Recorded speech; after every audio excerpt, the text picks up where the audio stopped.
gifted with the extra talent. You have been extra talent gifted by the government. Can I go? Yeah, Lauren?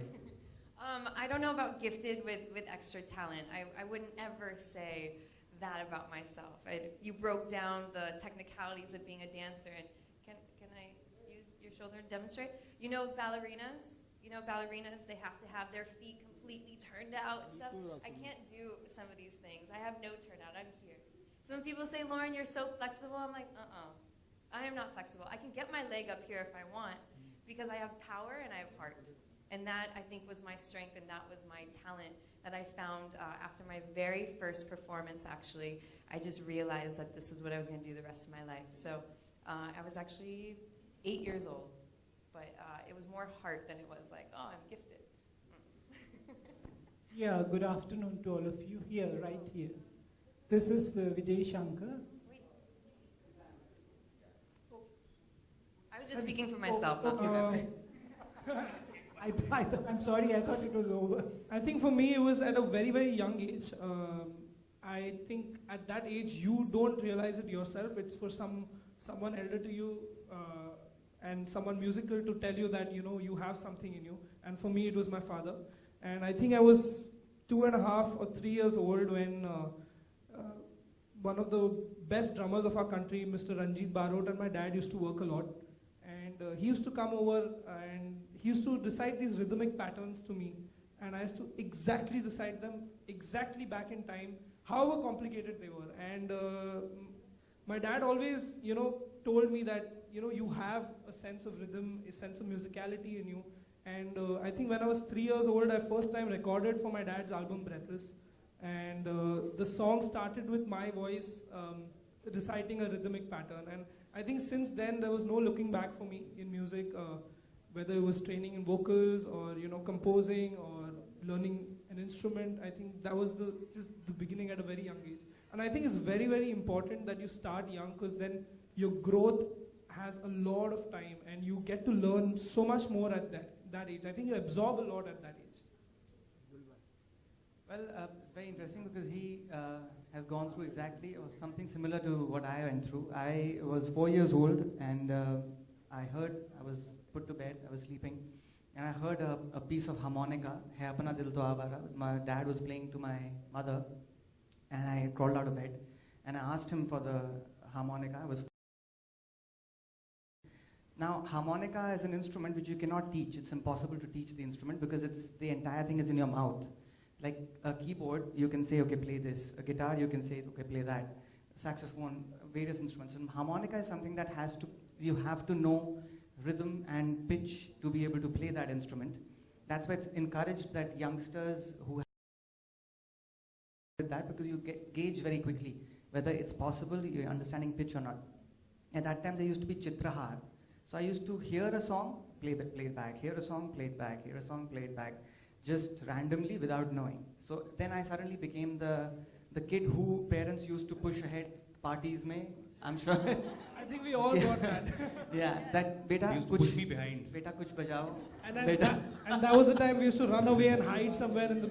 I was so happy doing that because I have seen some ridiculously exploited photographs of mine by my parents at various events which I don't even have recollection of, in parties of some random people, somebody's birthday, somebody's something, and I'm just going nuts, playing the drums, playing the harmonica. I had a deal with him that he would gift me an instrument every birthday, and that's how the multi-instrumental thing happened. But the whole idea that I could play back instantaneously was something that I thought is something that I have, which is very unique, and I should not leave this to rest. I should continue with it. And I'm sure Cyrus has something similar that happened to him. Yeah, for me, I think the difference that I had is that I think you guys were at a very young age, you guys almost knew what you really wanted to do. For me, I was a kid that was, so I started in music and acting, and I was a mixed up kid. I wasn't like, like some people are born and they know they just want to play an instrument or they want to sing. For me, I just wanted to be being out there and performing. And my first 7 performances were standing ovations, but they were only parents watching their kids. So that was like, I realized much later, not really a great understanding of audience reaction, because after that it was lots of fruits and vegetables.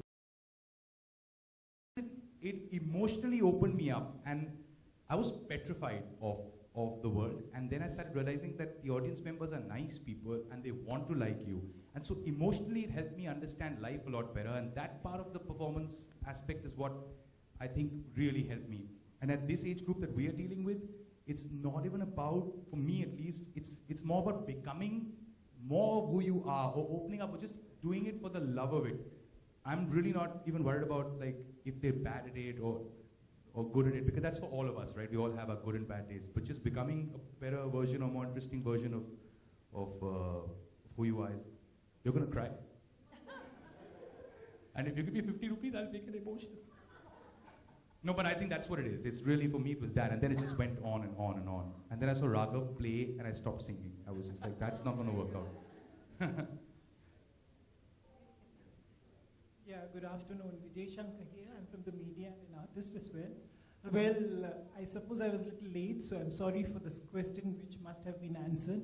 How did this basic idea about the digital talent hunt start, and especially pertaining to kids? That's something that the Fame guys They've already spoke. Sanjay, please. Well, but we wanted a platform where all kids can participate. If you look at all the talent hunt you see, half of them are staged, and half of them look so that it's so difficult. You have to come from a small town. Imagine the talent hunt is happening in 10 cities. The children, they're called surrounding areas, have to come 2 days before, stay in some hotel, come there, stand in a queue for 1 full day. Then finally they get an opportunity at the end of the day. By the time the kid is only 6-year or 8-year-old kid, they'll not energy to really perform at that point of time. Night, you get a call at 10 o'clock. They're not like, I'm sure Cyrus can do throughout the night, but but other people don't have that. 1 minute, what? What do you know? You know that they What do edit you stuff know out. that we don't know? Okay, so other people don't have, and it is really, really tough for the kids. So we thought, can we really create a platform? Today, the other thing is what I just described before, like, we've got a platform today which is mobile. And as Cyrus said, like, we all record today. So I was telling other time, like, we record more than, watch. If you go to any show, people are recording. They're not seeing live, they're seeing through the camera only. So that's what we actually do today. So if you're recording everything and recording for your kids thing, can we really create a platform where you just upload, and then we can link back to the all the mentors over here to take it forward. So a kid from Amritsar to Aizawl, from Jammu to Kollam or Trivandrum, or like from Balasore to Nasik, they can all participate. There is no entry barrier. They just have to upload their video, and then we can take it from there.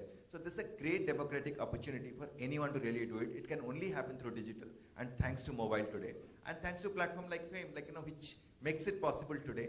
And through the social connect and all, we can really, and you can get a much more opportunity today to be liked, to be rather like Cyrus was saying, it is not that your parents are just clapping for you. There are unknown people throughout India, and it can go international also. People can see, and they can really do it. And it's an immense opportunity for someone in a small town, Silchar or any place where they don't have money to really travel to other places, but they have the talent. They'll get an opportunity. And as a platform, Fame will provide further. Once they're selected, they'll help them to really hone their skills going forward also. Just to add to that, see, the beauty of Fame and the platform itself is you don't really need a camera, a light, a stage, a setup of sound. It's just your mobile phone. It's a Wi-Fi network or even your basic 3G on which you can broadcast yourself, platform agnostic, geo-agnostic, so you can pretty much sit in India and someone, we did IFA out of Malaysia, right?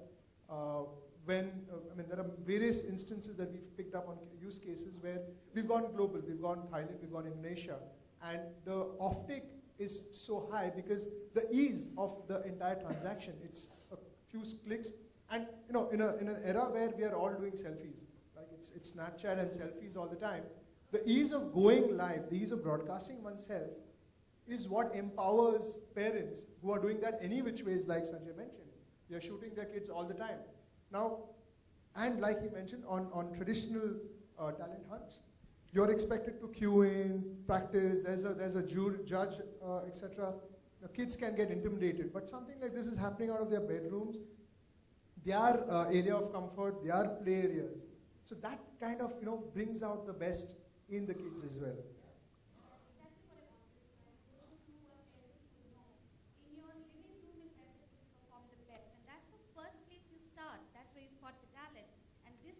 Allows you to do that.